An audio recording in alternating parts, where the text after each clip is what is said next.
On 10th February, a young Hindu man, Rinku Sharma, was lynched by Muhammad Danish, Muhammad Islam, Zahid, and Muhammad Mehtab. As per some news reports, he was a member of some Hindu organizations and was actively involved in fundraising for the construction of the new Ram temple at Ayodhya.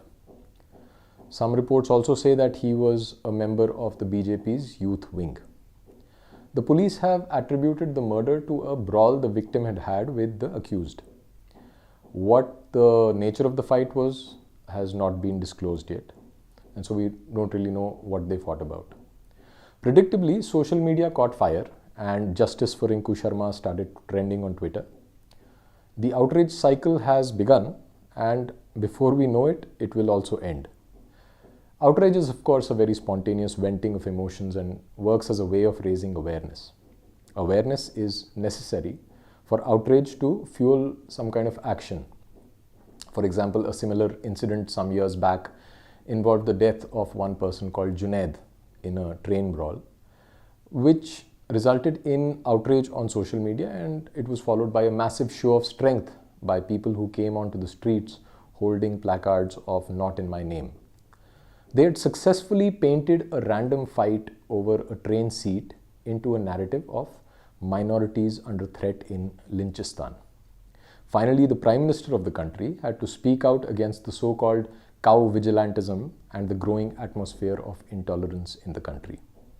Such is the power of narratives. So it is interesting to say the least that when the victim is a Hindu, the outrage on social media never results in action.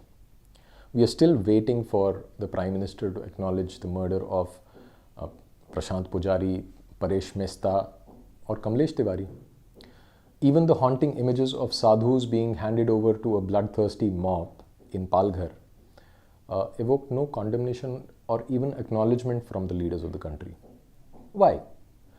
The lazy answer is that Hindus do not come out onto the streets and hold the state to ransom like other groups do, as we recently saw in the drama that unfolded in front of our eyes on Republic Day.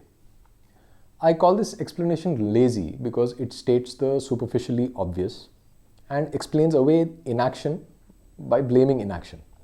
Like a teacher asking a latecomer to class, "Why are you always late to the class?" And the boy answering, "Because I wake up late." So in my opinion, the state of Hindu society is akin to a person suffering clinical depression. We all acknowledge that being enslaved for centuries has taken a toll on our psychological health. But little do we realize how we pay that price every single day. Control is the most fundamental of existential needs that we are hardwired to fulfill. We often believe that we can control things that are actually beyond control. For example, people want to throw the dice in a game of chance rather than letting someone else do it because it gives them a feeling of control, even though there is nothing to control in a roll of dice. A depressed person is therefore one who feels deep down inside that he has no control on his destiny. Moreover, our brains are wired to detect change, react to change, and understand things in relation to each other. Just like with this set of circles that you see on the screen, the center circle is the same size but appears differently to us when it is placed between larger and smaller circles. Or the famous example of the frog in the beaker that does not jump out when the water is slowly heated even up to the boiling point. But if the same frog is thrown into a pot of hot water, it would jump out immediately. Now, similarly, when a society has a long history of being oppressed, oppression becomes invisible. That's precisely the reason why a large number of Hindus, the so-called secular progressive types, fail to notice Hindu deaths. It is not exactly hypocrisy. It is just how the human mind works. And the longer this list of victims grows, the more futile will each cycle of outrage become. It is really a vicious cycle of helplessness leading to inability to get things done in the real world, leading to more helplessness.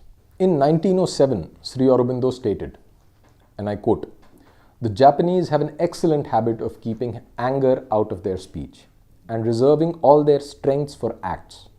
They will express their disapproval of you with great plainness, indeed, but also with wonderful calmness and politeness. The samurai used to rip up his enemy very mercilessly, but also very politely. He did it as a duty, not out of passion. But of our emotional, sentimental race, so long accustomed to finding its outlet in speech, nothing so heroic can be expected. As with everything else that Sri Aurobindo has said, there is a great insight hidden for the current state of Hindu society. It is a society accustomed to wasting all its energy in verbal outrage, or in today's world, in striking the keyboard or keypad with great indignation and force. This is a point that needs to be made again and again, even at the risk of being accused of being negative, arrogant, or whatever labels some people may want to throw, because this is indeed the crux of the problem. And then you have the cliched question coming your way, like the proverbial Ramayan Sunadi or Poochte hain Sita kaun thi. The question is, how do we translate outrage to action? The answer is by acting. Instead of spinning conspiracy theories about how the whole world is anti-India and anti-Hindu, and how there is one politician or party standing between India and its destruction. The truth of the matter is that the world has become extremely complex with globalization and the growth of technology. We live in the information age, which started off well for Hindus as the internet smashed the imposed consensus of the Nehruvian state. But now we live in times where making sense of the deluge of information is the biggest challenge in front of the whole world. Making sense involves understanding the world on our own terms first, and then acting according to that understanding.